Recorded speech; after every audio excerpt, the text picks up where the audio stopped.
Hi, I'm John with Heartland Service. In this segment, we're going to talk about manual operation of your hydraulic landing gear. We only want to do this in the case of an emergency or a loss of power. You'll need a few tools to do this: a cordless screw gun, flexible 1/4-inch drive extension, a 1/4-inch Allen bit for the motor operation, and a 5/32 Allen bit for your hydraulic valve to set that to manual mode. Okay, so the first thing you're going to want to do is locate your hydraulic pump and valves. They're either going to be in your door side compartment or in your front compartment.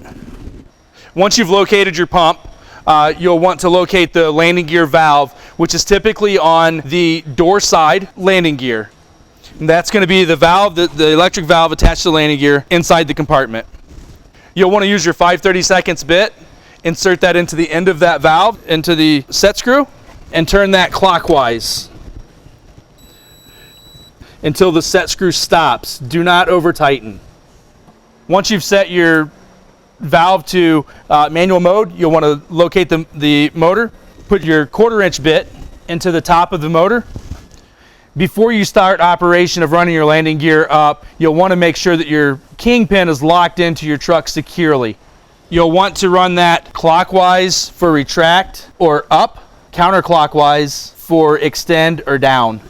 Once you've completed running your landing gear up, you'll want to set your valve back to normal operation. Remember, once you're doing this, setting it back to normal operation, do not over tighten that set screw.